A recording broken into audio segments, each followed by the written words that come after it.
आप सुन रहे हैं हार्ट ब्रेक हॉरर। और आज की कहानी तब की है जब मैं ट्रक चलाया करता था। और ये कहानी 15 साल पुरानी है। तो कहानी को अब शुरू करते हैं।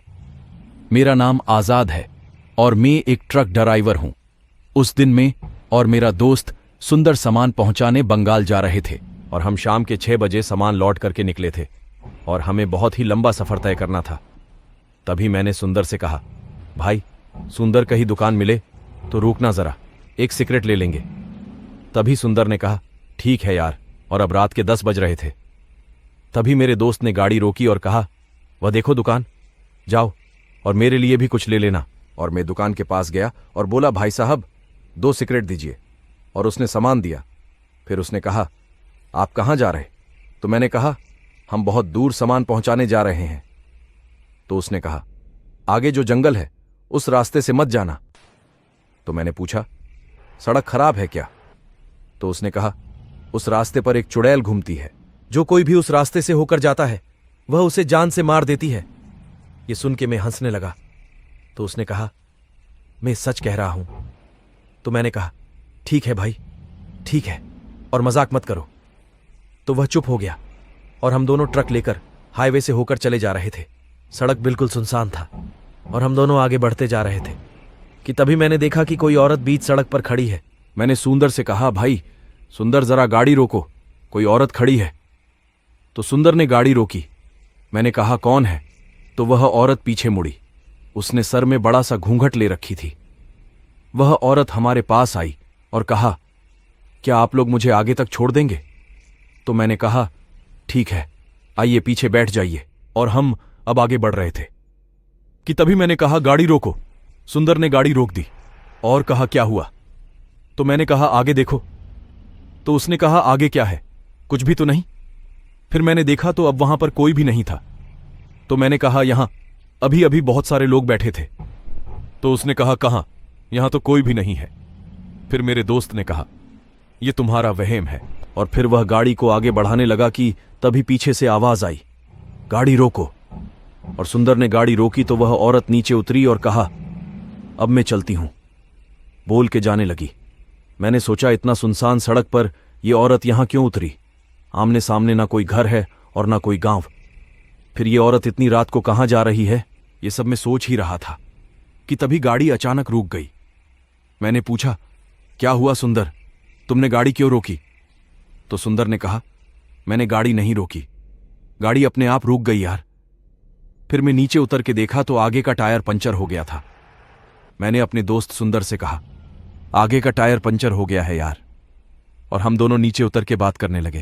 तभी सुंदर ने कहा, यार मुझे बहुत भूख लगी है, पहले कुछ बना के खा लेते हैं, फिर स्टेपनी बदलेंगे। अब रात के 12 बज रहे थे। तो मैंने कहा, ठीक है।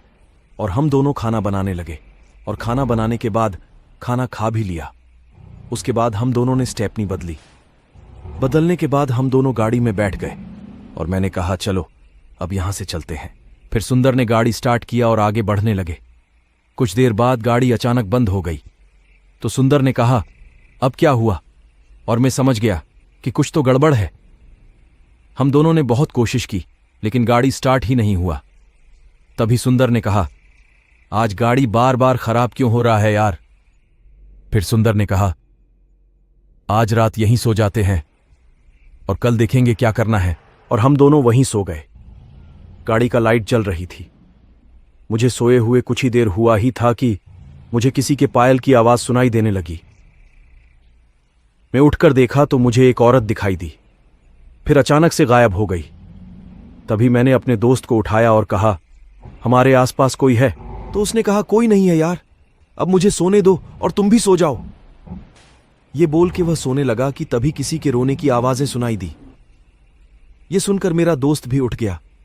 वह बंगाली भाषा में कुछ बोल रही थी और रो रही थी।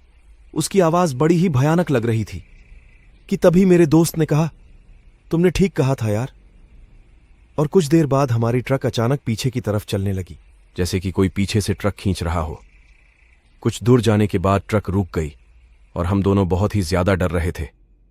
कुछ देर बाद हमें कुछ लोग दिखने लगे। वे सब हमें देखकर मुस्कुरा रहे थे। हम दोनों अब भी ट्रक के अंदर ही थे। उन सब की मुस्कुराहट बड़ी ही भयानक लग रही थी। फिर वे सब गायब हो गए। अब हम दोनों चुपचाप बैठे थे।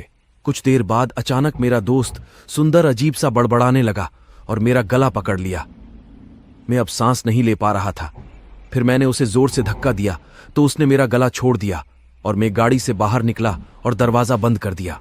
फिर मैंने देखा कि मेरा दोस्त सुंदर बंगाली भाषा में कुछ बोल रहा है और मुझे घुर घुर के देख रहा है कि तभी मेरे पीछे से किसी ने मुझे छुआ। जब मैं पीछे मुड़ के देखा तो ये वही औरत थी जिसको हमने लिफ्ट दी थी। वह मेरे पास आई और कहा, ये लो, बोल के मुझे एक बोतल दिया और कहा, जाओ तुम दोनों यहां से चले जाओ। ये बोल के वह कुछ दूर गई और गायब हो गई। उसमें गंगा जल। मैं गंगा जल लेकर गाड़ी के ऊपर चढ़ा और गंगा जल उसके मुंह में छिड़का तो वह बेहोश हो गया और मैंने गाड़ी को स्टार्ट किया तो गाड़ी स्टार्ट हो गई। फिर मैंने गाड़ी को आगे बढ़ाने लगा। कुछ देर बाद मेरे दोस्त को होश आ गया और मेरे दोस्त ने कहा, मुझे क्या हुआ था? तो मैंने कहा, तुम बेहोश हो गए थे। कुछ दूर आने के बाद मैंने घड़ी देखी तो घड़ी में अब सुबह के 4 बज रहे थे। तभी मुझे एक ढाबा दिखाई दिया और हम दोनों नीचे उतरे तो मैंने देखा वही औरत हमें देख के मुस्कुराई और गायब हो गई। हम दोनों ढाबे के अंदर गए तो एक बूढ़ा आदमी हमारे पास आया और कहा, क्या चाहिए तुम दोनों को? तो मैंने कहा, कुछ भी दीजिए, बहुत भूख लगी है। फिर बूढ़े बाबा ने कहा, ठीक है लाता हूं। ये बोल के वे अंदर की तरफ चले गए। तभी मेरी नजर दीवार में लगे एक तस्वीर पर पड़ी। उसके हाथ में भी वैसे ही कंगन थे जो उस औरत ने पहन रखे थे। तभी वहां बूढ़े बाबा आ गए और कहा, क्या देख रहे हो? तो मैंने कहा, ये औरत कौन है? तो उसने कहा, ये मेरी बेटी है, आज 1 महीने हो रहे, इसकी मौत हुए। मैंने पूछा, उसकी मौत कैसे हुई? तो उसने कहा, मुझे नहीं पता, इसी आगे में जो हाईवे है वही उसकी लाश मिली थी। और फिर हम दोनों वहां से निकल गए। रास्ते में मैंने अपने दोस्त से कहा, उसी औरत ने हमारी जान बचाई थी यार। और इस तरह से हमारी जान बची थी। उस दिन उस आत्मा ने हमारी जान बचाई थी। आज भी जब मैं वह हादसा याद करता हूं तो मेरा शरीर सिहर उठता है। तो ये थी मेरी कहानी। तो मेरी कहानी आप सबको कैसी लगी?